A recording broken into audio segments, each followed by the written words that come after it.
صلو علی الحبیب صلی اللہ تعالی علی محمد صلی اللہ علیہ وآلہ وسلم۔ 24واں پارہ سورہ مؤمن کی آیت نمبر 18 سے 24۔ اعوذ باللہ من الشیطان الرجیم،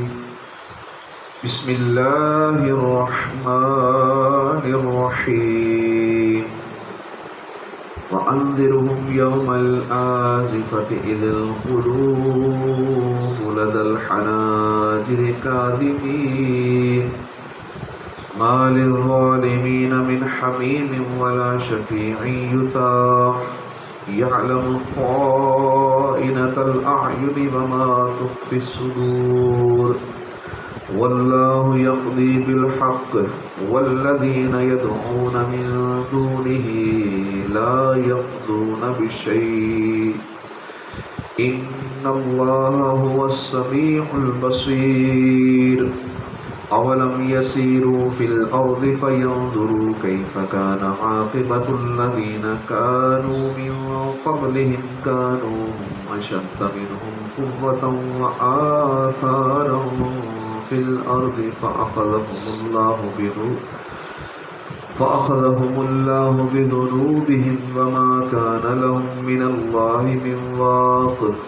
ذَلِكَ بِأَنَّهُمْ كَانَت تَّأْتِيهِمْ رُسُلُهُم بِالْبَيِّنَاتِ فَكَفَرُوا فَأَخَذَهُمُ اللَّهُ إِنَّهُ قَوِيٌّ شَدِيدُ الْعِقَابِ وَلَقَدْ أَرْسَلْنَا مُوسَىٰ بِآيَاتِنَا وَسُلْطَانٍ مُّبِينٍ إِلَىٰ فِرْعَوْنَ وَهَامَانَ وَقَارُونَ فَقَالُوا سَاحِرٌ كَذَّابٌ۔ اللہ کے نام سے شروع جو مہربان رحمت والا۔ وَأَنذِرْهُمْ اور انہیں ڈراؤ، یوم الآزفۃ قریب آنے والی آفت کے دن سے، اذ القلوب جب دل، لدى الحناجر گلوں کے پاس آ جائیں گے، کاظمین غم سے بھرے ہوئے ہوں گے، ما للظالمین نہ ہوگا ظالموں کا، من حمیم کوئی دوست، ولا شفیع نہ سفارشی، یطاع جس کی بات مانی جائے، یعلم خائنۃ الاعین وہ جانتا ہے آنکھوں کی خیانت کو، وما تخفی الصدور اور جو بات چھپاتے ہیں سینے میں، واللہ یقضی بالحق اور اللہ فیصلہ فرماتا ہے حق کے ساتھ، والذین یدعون من دونہ اور وہ لوگ جو عبادت کرتے ہیں من دونہ اس کے سوا، لا یقضون بشیء وہ فیصلہ نہیں کرتے کسی چیز کا، ان اللہ ہوا بے شک اللہ وہی سمیع البصیر سننے والا ہے دیکھنے والا ہے۔ اولم یسیروا فی الارض اور کیا انہوں نے سفر نہیں کیا زمین میں، فینظروا کیف کان عاقبۃ الذین تو وہ دیکھتے کیسا ہوا ان لوگوں کا انجام جو کانوا من قبلہم ان سے پہلے تھے، کانوا ہم اشد منہم قوۃ وہ ان سے قوت میں زیادہ تھے، وآثارا فی الارض اور زمین میں چھوڑی ہوئی نشانیوں کے اعتبار سے، فأخذہم اللہ بذنوبہم تو انہیں پکڑ لیا اللہ نے ان کے گناہوں کے سبب، وما کان لہم من اللہ من واق اور نہیں تھا ان کے لیے اللہ سے کوئی بچانے والا، ذالک بأنہم یہ گرفت اس لیے ہوئی کہ وہ کانت تعتیہم وہ آئے تھے ان کے پاس، رسلہم ان کے رسول بالبینات فکفروا روشن نشانیوں کے ساتھ پھر بھی انہوں نے کفر کیا، فاخذہم تو انہیں پکڑ لیا، فاخذہم اللہ اللہ نے ان کو پکڑ لیا، انہ قوی شدید العقاب بے شک وہ قوت والا سخت عذاب دینے والا ہے، ولقد ارسلنا اور ضرور بے شک ہم نے بھیجا، موسیٰ بآیاتنا ہم نے موسیٰ کو بھیجا، بآیاتنا وسلطان مبین اپنی نشانیوں اور روشن دلیل کے ساتھ، الی فرعون و حامان و قارون فرعون اور حامان اور قارون کی طرف، فقالوا تو انہوں نے کہا ساحر کذاب یہ تو جادوگر ہے بڑا جھوٹا ہے، ترجمہ کنز العرفان۔ اور انہیں قریب آنے والی آفت کے دن سے ڈرو، جب دل گلوں کے پاس آ جائیں گے، اس حال میں کہ غم میں بھرے ہوں گے، ظالموں کا نہ کوئی دوست ہوگا نہ کوئی سفارشی جس کا کہا مانا جائے۔ اس آیت کا خلاصہ یہ ہے کہ اے حبیب صلی اللہ علیہ وآلہ وسلم، آپ کفار مکہ کو قیامت کے دن سے ڈرائیں جس کی ہولناکی کا یہ حال ہے کہ اس دن دل گلوں کے پاس آ جائیں گے اور خوف کی شدت کی وجہ سے نہ ہی باہر نکل سکیں گے تاکہ مر کر کچھ راحت پالیں، نہ ہی اندر اپنی جگہ واپس جا سکیں گے تاکہ انہیں راحت نصیب ہو، اور لوگوں کا حال یہ ہوگا کہ وہ غم میں بھرے ہوئے ہوں گے، اور اس دن نہ تو کافروں کا کوئی دوست ہوگا نہ ہی کوئی سفارش کرنے والا کہ جس کی سفارش سے یہ لوگ عذاب سے نجات پا سکیں۔ یاد رہے کہ اس آیت میں ظالموں سے کفار مراد ہے، گناہ گار مسلمان اس آیت میں بیان کی گئی وعید میں داخل نہیں، جیسا کہ امام فخر الدین رازی رحمۃ اللہ علیہ فرماتے ہیں یہاں آیت میں ظالموں سے مراد کفار ہے، اور اس کی دلیل یہ ہے کہ یہ آیت ان کافروں کی سرزنش کے لیے آئی ہے جو اللہ تعالیٰ کی آیتوں میں جھگڑا کرتے ہیں، تو ضروری ہے کہ یہ آیت کافروں کے ساتھ خاص ہو۔ اور علامہ اسماعیل حقی رحمۃ اللہ علیہ فرماتے ہیں اس آیت میں یہ بات بیان ہوئی ہے کہ کافروں کے حق میں کوئی شفاعت نہیں ہے، کیونکہ یہ آیت کافروں کی مذمت میں آئی ہے۔ مزید فرماتے ہیں اس سے ثابت ہوا کہ گناہ گار مسلمانوں کے لیے قیامت کے دن دوست بھی ہوں گے، شفاعت کرنے والے بھی ہوں گے، اور ان کی شفاعت قبول بھی کی جائے گی، اور شفاعت کرنے والے تاجدار رسالت صلی اللہ علیہ وآلہ وسلم، تمام انبیاء اور مرسلین علیہم السلام، مقرب اولیاء کرام رحمۃ اللہ تعالی علیہم، اور تمام فرشتے ہوں گے۔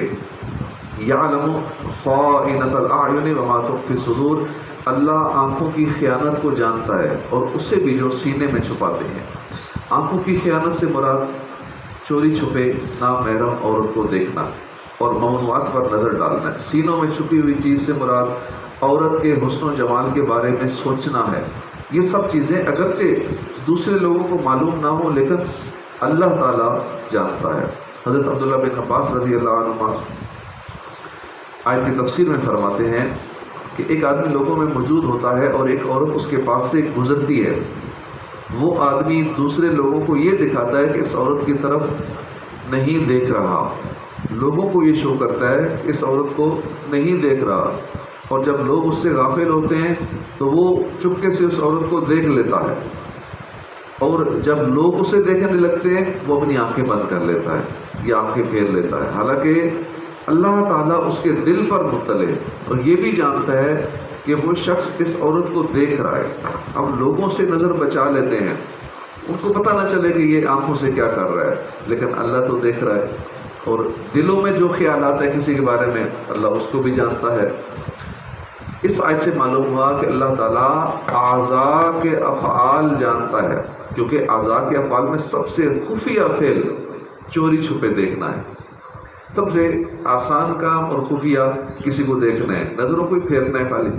اور جب اسے اللہ جانتا ہے تو دیگر اعضاء کے افعال بھی بدرجہ اولیٰ اسے معلوم ہوں گے۔ یوں ہی اللہ تعالیٰ دلوں کے افعال بھی جانتا ہے، اور جب حاکم کے علم کا یہ حال ہے تو ہر مجرم کو اس سے بہت زیادہ ڈرنا چاہیے، اور بطور خاص ان لوگوں کو اللہ تعالیٰ سے خوف کھانا چاہیے جو چوری چھپے غیر محرم عورتوں کو دیکھتے ہیں اور ان کے حسن و جمال پر نثار ہوتے ہیں۔ ہمارے بزرگان دین کا ایسے معاملات میں کیسا تقویٰ تھا، ان کی ایک جھلک ملاحظہ ہو۔ چنانچہ حضرت سیدنا سلیمان بن یسار رحمۃ اللہ علیہ کے بارے میں منقول ہے کہ آپ حج کرنے کے لیے مدینہ منورہ سے ایک رفیق کے ساتھ نکلے، جب ابوا کے مقام پر پہنچے تو رفیق کے سفر اٹھا اور دسترخوان لے کر کچھ خریدنے بازار چلا گیا،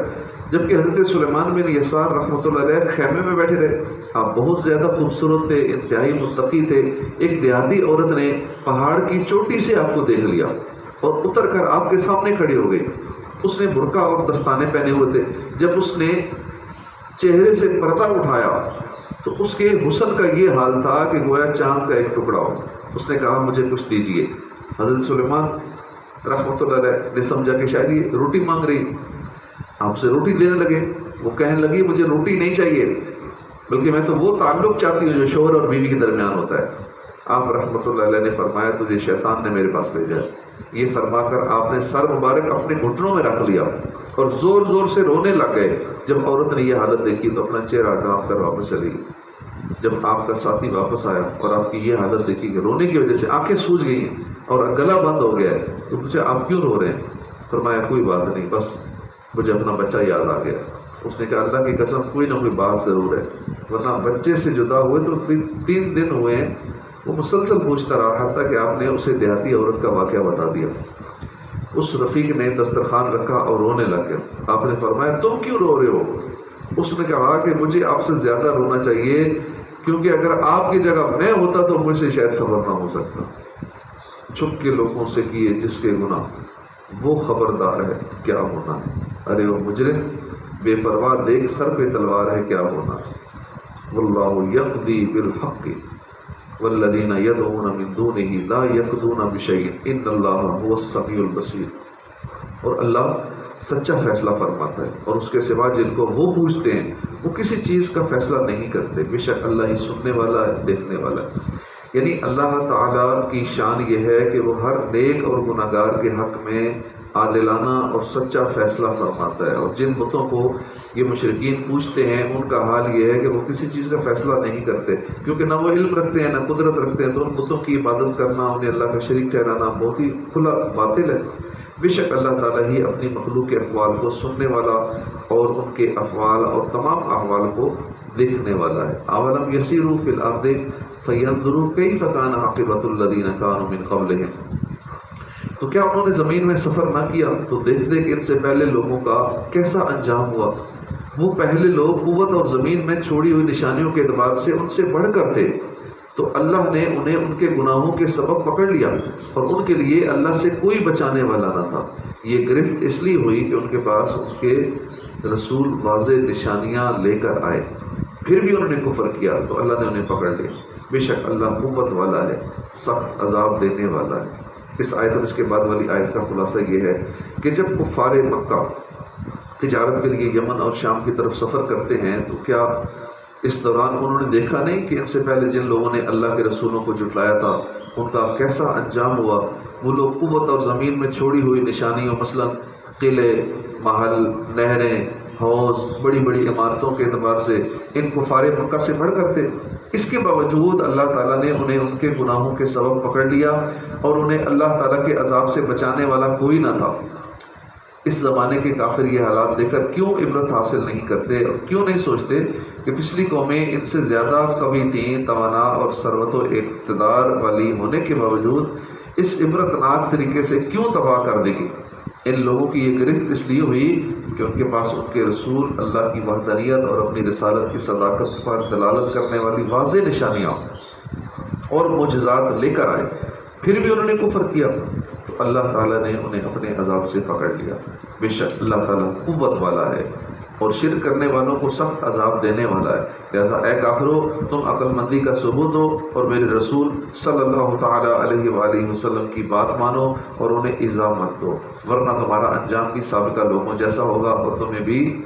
اللہ کے عذاب سے کوئی نہیں بچا سکے گا۔ وَلَقَدْ أَرْسَلْنَا مُوسَىٰ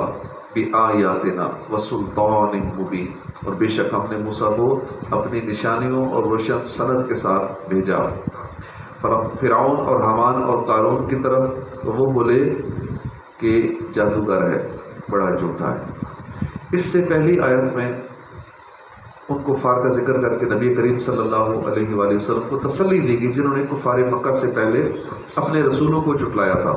اور اس آیت سے حضرت موسیٰ علیہ السلام کا واقعہ بیان کر کے سید المرسلین صلی اللہ علیہ وسلم کو تسلی دی جا رہی ہے کہ جب انہیں معجزات اور روشن دلیل کے ساتھ فرعون، حامان اور قارون کی طرف بھیجا گیا تو ان لوگوں نے آپ کو جھٹلایا اور انہیں جادوگر اور بڑا جھوٹا کہا۔ یہاں آیت نمبر 24 سے متعلق 2 باتیں ملاحظہ ہوں۔ حضرت موسیٰ علیہ السلام فرعون، حامان اور قارون کے ساتھ ساتھ ان کی قوم کی طرف بھی بھیجے گئے تھے، جبکہ یہاں صرف ان تینوں کا ذکر ہوا، ان کی قوم کا ذکر نہیں ہوا۔ اس کی وجہ بیان کرتے ہوئے علامہ اسماعیل حقی رحمۃ اللہ علیہ بیان فرماتے ہیں فرعون بادشاہ تھا، حامان اس کا وزیر تھا، اور پوری قوم چونکہ بادشاہ اور وزیر کے تحت تصرف ہوتی ہے اور اس زمانے میں لوگ اپنے بادشاہ کے دین پر ہوا کرتے تھے، اس لیے یہاں قوم کی بجائے فرعون اور حامان کا ذکر کیا گیا۔ اور قارون چونکہ اپنے مال اور خزانوں کی کثرت کے اعتبار سے بادشاہ کی طرح تھا اور اس میں کوئی شک نہیں کہ حضرت موسیٰ علیہ السلام کو فرعون اور حامان کی طرف بھیجنے کے بعد قارون کی طرف بھیجا گیا تھا، کیونکہ قارون حضرت موسیٰ علیہ السلام کے چچا کا بیٹا تھا، شروع میں مومن تھا، بنی اسرائیل میں سب سے زیادہ تورات کا حافظ تھا، پھر مال و دولت کی وجہ سے اس کا حال بدل گیا اور سامری کی طرح منافق ہو گیا، تو یہ کفر اور ہلاکت میں فرعون اور حامان کے ساتھ لاحق ہو گیا، اس لیے یہاں اس کا ذکر فرعون اور حامان کے ساتھ کیا جاتا ہے۔ دوسری اہم بات، قارون کے ظاہری حال سے یہ نہیں لگتا کہ اس نے موسیٰ علیہ السلام کو جھوٹا کہا ہو، کیونکہ اس کا اپنا تعلق بنی اسرائیل سے تھا اور وہ حضرت موسیٰ علیہ السلام پر ایمان بھی رکھتا تھا۔ پھر حضرت موسیٰ علیہ السلام کو جھوٹا اور جادوگر کہنے کی نسبت اس کی طرف کیسے کی گئی؟ اس کے جواب میں علامہ احمد صابی رحمۃ اللہ علیہ فرماتے ہیں، یہاں حضرت موسیٰ علیہ السلام کو جھوٹا اور جادوگر کہنے کی نسبت قارون کی طرف آخری امر کے اعتبار سے، یعنی قارون شروع میں تو ایمان لایا جبکہ آخر میں منافق ہو گیا، تو یہ بھی گویا کہ آپ کو جھوٹا کہنے میں فرعون اور حامان کے ساتھ شریک ہو گیا، اس لیے یہاں اس قول کی نسبت ان دونوں کے ساتھ ساتھ قارون کی طرف بھی کی گئی۔ یہ بھی ممکن ہے کہ اعلانیہ طور پر صرف فرعون اور حامان نے موسیٰ علیہ السلام کو جھوٹا اور جادوگر کہا ہو، اور ان کی اس بات کے وقت بھی قارون صرف ظاہری طور پر ایمان کا دعویٰ کرتا ہو اور خفیہ طور پر موسیٰ علیہ السلام کو جھٹلاتا ہو، اس لیے یہاں آپ علیہ السلام کو جھوٹا اور جادوگر کہنے کی نسبت ان تینوں کی طرف کی گئی۔ صدق اللہ العظیم۔ صلو علی الحبیب صلی اللہ تعالی علی محمد صلی اللہ علیہ وآلہ